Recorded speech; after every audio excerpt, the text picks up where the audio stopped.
Hi everyone, it's Brielle Klein, and this is the review of Season 1, Episode 5 of Supernatural, Bloody Mary. Okay, I apologize because I live near a church and their church bells go off like every hour and then also goes off at random times because it is 11:50 right now. It's not even on the hour. So I don't really know why it's going off right now. It is a Sunday. Okay, I think it stopped. If you are new here, I am rewatching Supernatural and I'm doing like a recap and review of every single episode of Supernatural. Bloody Mary, this is like the episode that got me like, I think, into Supernatural. Once I hit this episode my first time watching it, I was like, show is so good. I think that's like really what got me like more into the show and be like, I need to like really watch these episodes. And actually what I'm struggling with doing this is that I want to binge watch Supernatural, but I'm not able to do that because I can't watch really more than one episode a day because I'm really sticking to these videos where I have to record this video, not necessarily like right after I watch it, could be like the next day, but I have to record these videos talking about the episode before I watch the next episode.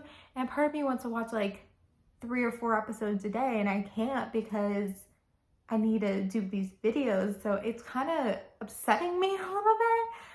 I don't know, maybe I should have done seasons, like recap and reviews of seasons like I did with Smallville, but too late now. And it is really good to like really dive deep into each episode and really like look into it. But the show is so good that it just makes you want to binge watch. In every episode or video that I've been doing, we've been talking about the monster of the week, and this is technically a ghost. Bloody Mary's a ghost, and we've done the ghost before. In the 3rd episode, there was a ghost in a body of water, and it's so interesting because, you know, you think about this Bloody Mary, and I think maybe my first time watching it, or even prior to watching this, I didn't realize like, oh wow, it is a ghost. Like it kind of just like goes over your mind because you're just so focused on the Bloody Mary element to it. But in the end, like when they were figuring out like who is Bloody Mary, like everything, it was like a ghost. The ghost possessed the mirror.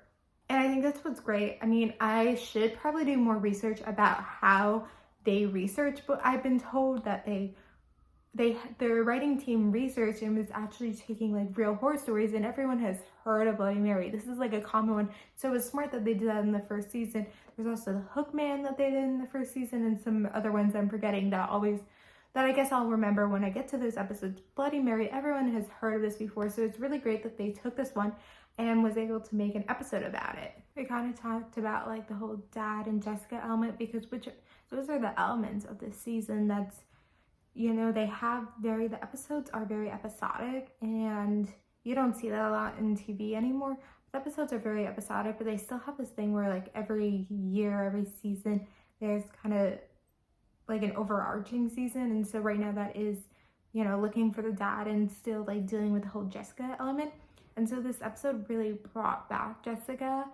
They didn't really talk about the dad, but it brought back Jessica because kind of like what Bloody Mary was going after kind of made sense. And at the end, when they're driving away, like Sam sees Jessica, which I don't really know like what the point of that was.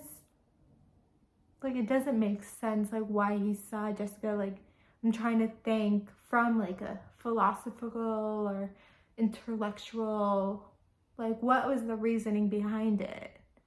Like he's seeing things, like I don't know, like what was the reasoning behind that? I think it's also interesting that they're still kind of young, that they can like deal with like people in high school, because they did have after school special in season 4, but most of their hunts and stuff, it just feels like it's more closer to home and they can connect more because they are closer to that age. From a cinematic standpoint, the whole like shattering of mirrors are actually really beautiful. And so they even say at the end, like, that's a lot of bad luck. And so that was like an ongoing joke within the Supernatural community, that the reason they've been having so much bad luck for the next 15 years is because they broke all those mirrors.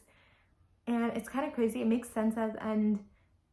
You can't just break the mirror. You have to show Bloody Mary her reflection, because that was the whole point, is she's going after people who kill people, and it's kind of a secret. And so that's what she's been doing. She's been killing all these people. I feel like this episode didn't hit as hard as the other episodes, and I don't know exactly why. Maybe because I kind of remember this being the episode that like really drew me in, and maybe I was overrating it a little bit in my head because the episode's really good. Like, not saying this episode was really bad, or maybe I just like remember it more, but it was still an overall like a good episode, and it's like exciting, and it's really clear like the show has a pace that it goes at, and it's now, it knows what it's doing. It's 5 episodes and it knows what it's doing. So those are my comments and thoughts about the 5th episode of Supernatural. Obviously I didn't go into like too much specifics, kind of do and talk about what I can here, and that's just like how I go about it. So comment below your thoughts because I'm probably missing a lot, and I'll do an episode video for the 6th episode. Thank you guys for watching. Like, comment, subscribe, and bye.